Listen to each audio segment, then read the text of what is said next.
Здравствуйте! В эфире информационная программа «Настоящее время. Азия». В пражской студии я Динара Аргин. Сегодня в программе. Резкое обострение обстановки на востоке Украины. 55 артобстрелов только за одну ночь. Украинские власти снова заговорили об угрозе большой войны с Россией. Угроза открытой войны серьезнее, чем в прошлом году. На территории Украины находится 8 тысяч российских солдат и офицеров. Таджикистан из Китая доставили тело казненного там повара-таджика. Его обвинили в наркоторговле. Еще несколько граждан республики ожидают скорой казни в китайских тюрьмах, несмотря на межгосударственные соглашения. Сейчас у него жена, которая на его иждивении была, дети, внуки. Неизвестно сейчас, как они дальше проживут. Кровавая битва за город Алеппо в Сирии. Войскам Асада при поддержке российской авиации удалось перерезать пути снабжения повстанцев из Турции.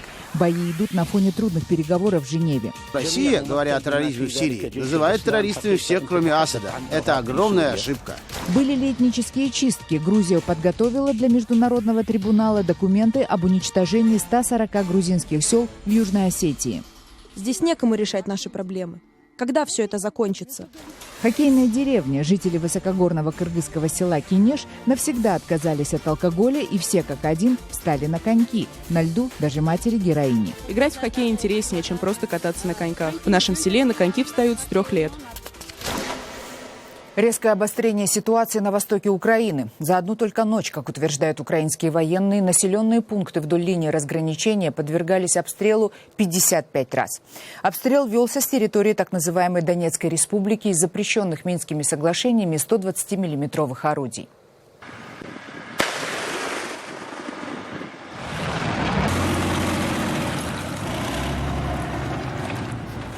Военные эксперты считают, что за нынешним обострением ситуации в Донбассе может последовать новое наступление со стороны сепаратистов. Пока же солдаты украинской армии и сотрудники миссии ОБСЕ собирают доказательства нарушения условий перемирия, а население, пострадавших в результате обстрелов деревень, снова вынуждено вернуться в бомбоубежище и подвалы. В погребе только успели спрятаться, и такой взрыв был сильнейший. Окна, и слышно было, когда стекла падали, сыпались, все. Мы это слышали, сидя в погребе. Взрыв был ужасный, прямо аж за... Время во сколько это было? Около 22:00. Президент Украины Петр Порошенко в интервью немецкому изданию «Бильд» заявил, что угроза прямой войны между Украиной и Россией сейчас еще более вероятна, чем несколько месяцев назад. Свои слова Порошенко подтвердил информацией о наличии рекордного количества российских солдат и офицеров на территории сепаратистских областей. Вот в частности, что он сказал немецким журналистам. Угроза открытой войны серьезнее, чем в прошлом году. На территории Украины находится 8 тысяч российских солдат и офицеров. Тем временем обострение ситуации на востоке Украины происходит на фоне беспрецедентных политических и коррупционных скандалов в украинской власти. Помимо конфронтации между администрацией президента, правительством и Верховной Радой, внутри самих этих структур обстановка крайне сложная, о чем может свидетельствовать громкая отставка министра экономики Украины Айвараса Абрамавичуса. У меня и моей команды нет желания быть ширмой для откровенной коррупции или подконтрольными марионетками для тех, кто хочет в стиле старой власти установить контроль над государственными деньгами. Я не хочу ездить в Давос, рассказывать им о наших успехах, в то время как за моей спиной решаются какие-то вопросы в интересах отдельных людей. В Казахстане появился новый сайт Ойбай.кз. В переводе с казахского «Ойбай» примерно означает «О Господи». Сайт весьма лаконичен и не показывает ничего, кроме постоянно обновляемых курсов тенге к основным валютам – доллару, евро и рублю, а также цен на нефть.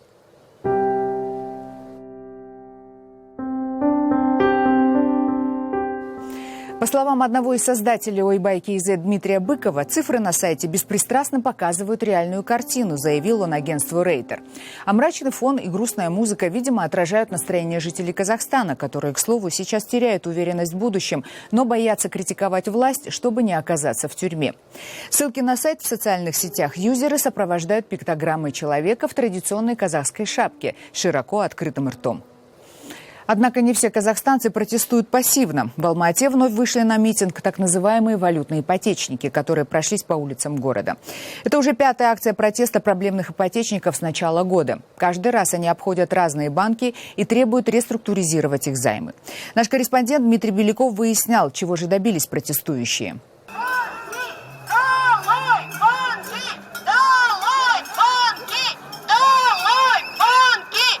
Скандируя «Долой банки» и «Аким, помоги», с плакатами и растяжками, гремя пустой посудой и со свистом, ипотечники прошли массовым маршем по улицам Алма-Аты.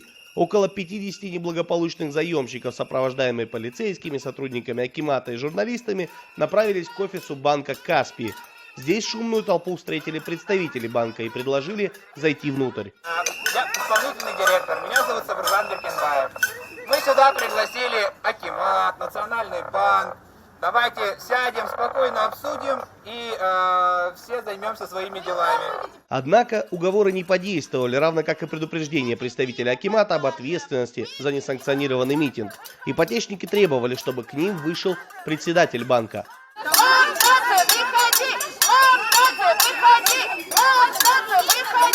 Как подчеркивают представители Каспий, их банк розничный. Последние 8 лет ипотека не выдается. Сейчас осталось около 1700 проблемных клиентов, причем 600 из них уже подали заявку на госпрограмму, и 130 человек смогли получить рефинансирование. Сегодня на пикете, от всего этого количества людей только один клиент нашего банка, и то это госпожа Романова, ей уже одобрили программу рефинансирования. Она очень сильно просит договор, сейчас буквально его распечатают, и на ваших глазах мы ей вручим, и его подпишут. Договор о рефинансировании кредита одной из пикетирующих действительно вынесли прямо к дверям банка. Однако подписать его она отказалась, сославшись на то, что некоторые пункты требуют обсуждения и изменения. Договорившись о дате встречи, ипотечники двинулись маршем к следующему банку.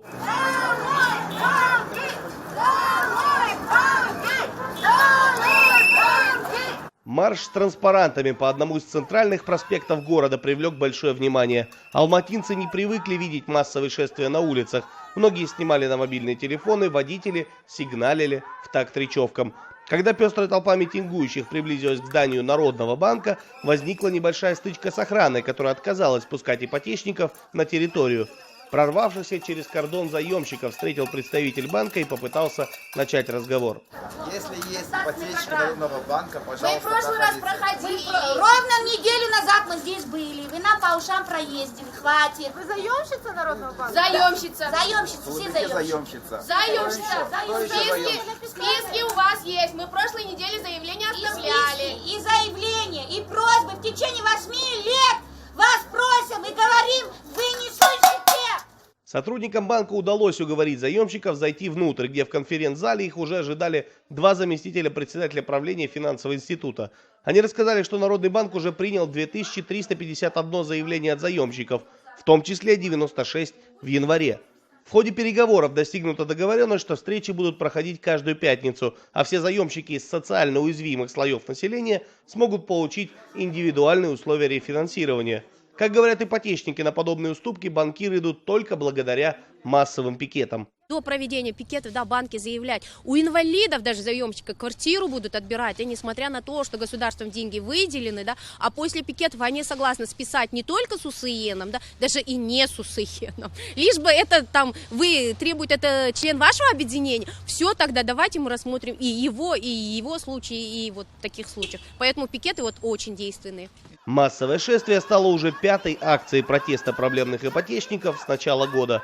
На следующей неделе, по задумке общественного объединения, пикеты у своих дверей увидят еще 2 коммерческих банка. И так будет продолжаться до тех пор, пока все проблемы заемщиков не будут решены.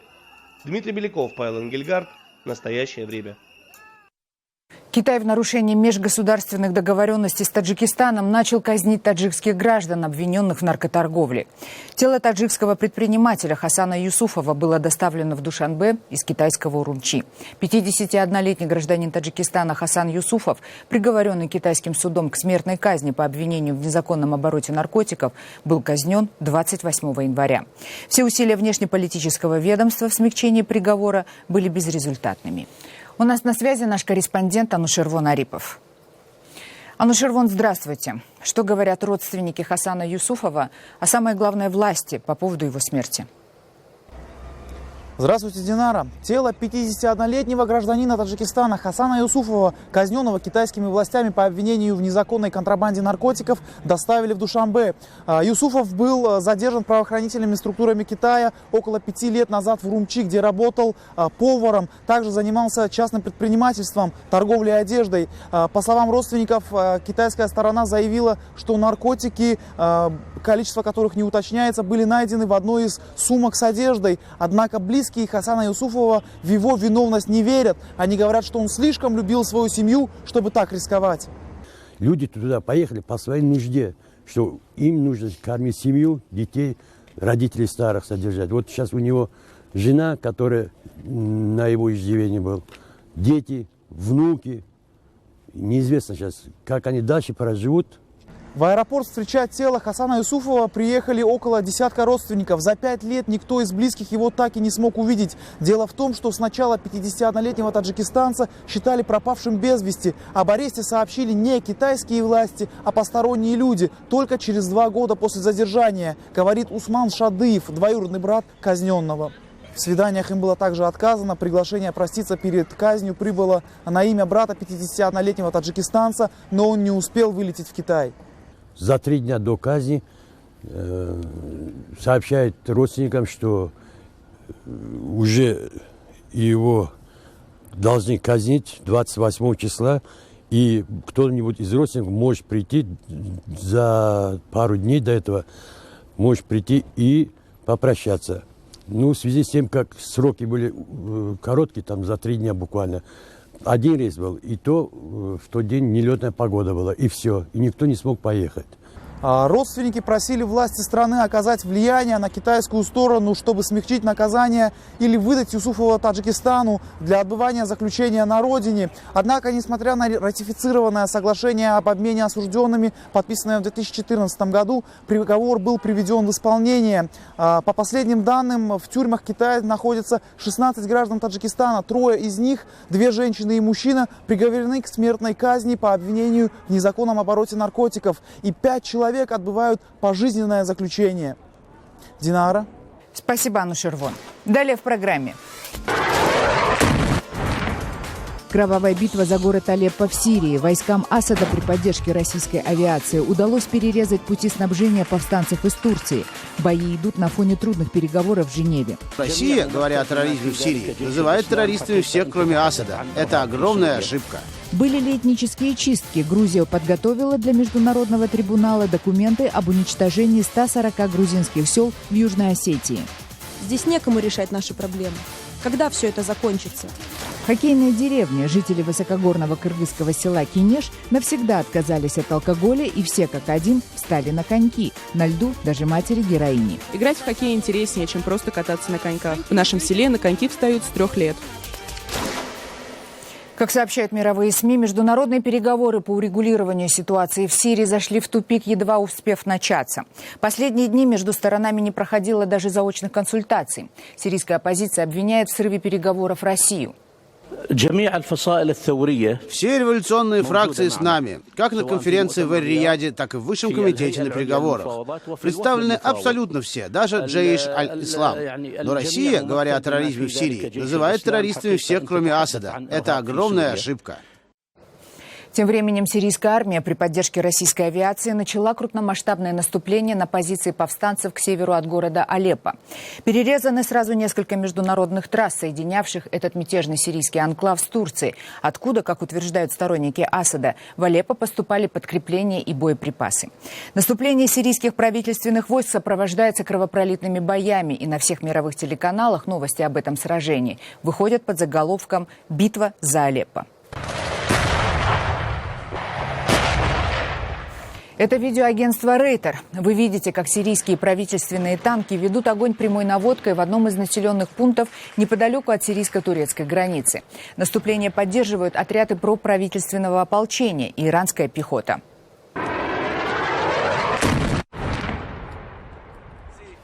С воздуха удары по позициям повстанцам, не прекращая, наносит российская авиация. Некоторые поселки по ходу движения сирийских войск уже практически стерты с лица земли.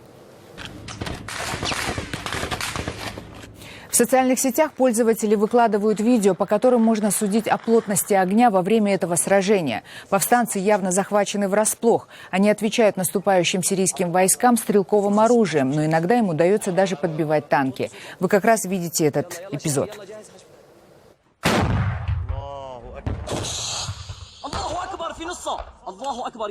В городе Алеппо и пригородах, которые штурмуют войска Асада, паника. Как сообщает Рейтер, среди гражданского населения большое количество убитых. Местные медицинские службы и больницы не справляются с потоком раненых.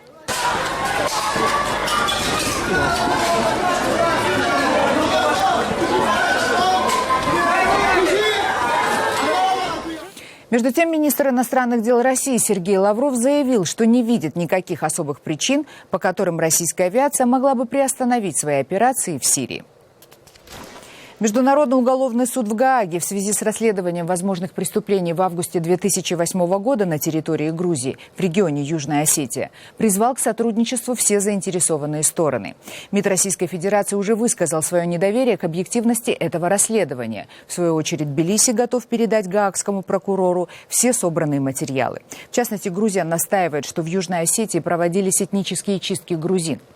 Наш корреспондент Зураб Двали побывал на границе с самопровозглашенной Южной Осетией. В результате событий августа 2008 года грузинское население было вынуждено покинуть территорию Южной Осетии. По данным МВД Грузии, на сегодняшний день зарегистрировано 25 тысяч беженцев, чьи дома были разрушены в ходе войны. Возле самого крупного грузинского села Тамарашени, к примеру, на деньги правительства Москвы был построен жилой микрорайон с характерным названием «Московский». Мой дом подожгли сразу же, и там вот дом горел, и еще недалеко отсюда. В приграничное село наше вошли осетины и российские военные. Если бы не коттедж, построенный на деньги датского общества по делам беженцев, пришлось бы мне, как и многим другим, зимовать без крыши над головой. Сегодня в приграничных селах добавились новые проблемы. Российские военные, которые патрулируют границы самопровозглашенной республики, периодически похищают мирных жителей Грузии, якобы за нарушение границ. Выкуп из Цхинвальского изолятора составляет 2000 рублей. Ну и самое главное, в результате установленных ограждений значительная часть пастбища оказалась на территории Южной Осетии. Неужели по всей Грузии нет ни одного толкового политика, который мог бы нас с осетинами примирить? Разве это дело? 20 лет страдаем все, и мы, и они. Тут столько было смешанных семей, ходили друг к другу, не было проблем. А что сейчас? Там стоят пустые села, здесь некому решать наши проблемы. Когда все это закончится? Сразу же за домом Нателлы Пуричамиашвили проходит граница. На стенах следы от пули и осколков. Дом нуждается в капитальном ремонте. Одинокой пожилой женщине это не под силу. Раньше, говорит, ездил торговать на Цхинвальский рынок, а теперь еле удается сводить концы с концами. Именно здесь, в Эргнете, граничащем с непризнанной республикой, проходят переговоры с цхинвальскими властями. Правда, особых результатов этих встреч местные жители пока на себе не ощущают. Зураб Двали, Давид Симонишвили, специально для настоящего времени. Литовское общество оказалось в состоянии глубокого шока после выхода в свет книги о том, как литовские пособники нацистов убивали евреев во время Второй мировой войны. Авторы книги наши – писатель Рута Ванагайте и известный охотник за нацистами Ефраим Зуров. Они объездили деревни, в которых еще живут участники тех событий. Многие литовцы отказываются верить, что их соотечественники могли совершить такие чудовищные преступления. Почему так трудно говорить с обществом о трагических страницах истории, выяснял корреспондент «Настоящего времени» Денис Тарасенко. Книга нашей литовской писательницы Руты Ванагайте, изданная буквально несколько дней назад к годовщине Международного дня памяти жертв Холокоста, имела эффект разорвавшейся бомбы. Книга шокирует документарными свидетельствами жестокости и безжалостности убийц евреев в Литве. Тема Холокоста в Литве всегда была табу, однако писательница верит в благую цель, что общество перестанет прятаться за ширмой молчания и, наконец, честно посмотрит в собственное прошлое. Людям, которые видели убийство, им сейчас 85-90 лет. Это означает, что через несколько лет их не станет. За 75 лет с ними никто про это не говорил и уже не поговорит. Во время Холокоста в Литве было истреблено более 200 тысяч евреев. При этом нацисты старались не участвовать в казнях, поручая роль палачей местному населению. В Литву для истребления привозили евреев, в том числе из Западной Европы, а самих литовцев отправляли на чистки в Белоруссию. Наша сущность — быть жертвой. И тут неожиданно появляюсь я и говорю: ты не был жертвой, и твои родители не были жертвой. Они были палачами, а может, ими так воспользовались. Я отнимаю у этих людей идентичность, поэтому они принимают книгу очень лично, и это очень болезненно. Литва — небольшое государство. Каждое резонансное событие облетает страну за несколько часов. Тем удивительнее выглядит полное отсутствие реакции политиков и властей на выход книги, особенно на фоне ожесточенных споров в обществе и СМИ. Автор предполагает, руководство страны попросту ошарашено. Тем лучше, считает Рута Ванагайте, когда инициатива дискуссии исходит с низов, а не наоборот. Денис Тарасенко, «Настоящее время», Литва, Вильнюс. Жители кыргызского поселка Кенеш вышли на лед всем составом. С тех пор, как здесь появилась хоккейная площадка, играть в хоккей стали даже матери-героини. Вместо гаджетов, которых нет ни в одном сельском доме, взрослые и дети проводят свое свободное время вместе. Полезно и для воспитания, и для здоровья. В самой спортивной деревне республики побывала наш корреспондент Джибек Бегалиева. Жить в городе талант никогда не мечтал. В своем селе в кыргызской глубинке восьмиклассник собирается прожить всю жизнь. Когда я закончу физкультурный институт, вернусь обратно, буду детей учить. У нас же очень красиво. Люди хорошие, добрые, а воздух какой, и горы. Тут даже машины проезжают нечасто. На 100 домов ни одного айфона или айпада, интереснее гаджетов и сериалов для сельчан другое. Здесь, кстати, даже алкоголь запретили продавать. С тех пор, как в селе появилась хоккейная площадка, вся деревня занялась спортом. На лед встали даже матери-героини. В женской сборной амплуа главного нападающего досталось заучу местной школы. В прошлом году в Кыргызстане впервые прошел турнир по хоккею между женщинами. Играть в хоккей интереснее, чем просто кататься на коньках. В нашем селе на коньки встают с 3 лет. Когда я ухожу, моя жена каждый вечер обязательно приходит сюда, сделав работу по дому. Когда стемнеет, она с соседками катается здесь на коньках. В разных лигах и отцы с сыновьями. Им играть вместе можно разве что для разминки. У нас 4 команды. Одна для таких, как мы, 2 команды из молодежи и еще одна команда из школьников. Если пропускаешь хотя бы один день тренировок, реально чувствуешь, что набираешь вес. Его 9-летний сын за матчами с участием отца чаще наблюдает. Играть вместе не позволяет регламент, его тут соблюдают строго. Но болеть за Джакшилыка отец приходит всегда. Команда отца всегда выигрывает. Я прихожу на тренировки от случая к случаю, потому что тут играют старшие ребята. Но я очень люблю хоккей. У нас очень небольшая школа, спортзала нет, поэтому зимой было очень сложно. На улице холодно, а в классе скучно. Поэтому парень, спонсор из нашего села, выкупил землю, освещение поставил, купил нам форму. Руслан для местных мальчишек главный авторитет. Стать как он физруком хотят даже старшеклассники. Остальные мечтают о большом спорте. Тут таких половина. Уехав в город, о родном селе обещают не забыть. Чиновников и политиков здесь не любят. Особенно с тех пор, как в соседнем районе кандидат в депутаты, проигравший выборы, забрал трансформатор, установленный во время агитации. Джибек Бегалиева, Азат Антымаков, «Настоящее время», Нарынская область, Кыргызстан. Это были все новости, о которых мы хотели вам рассказать. Читайте нас в социальных сетях и смотрите на сайте currenttime.tv. Мы встретимся с вами завтра в это же время. Всего доброго.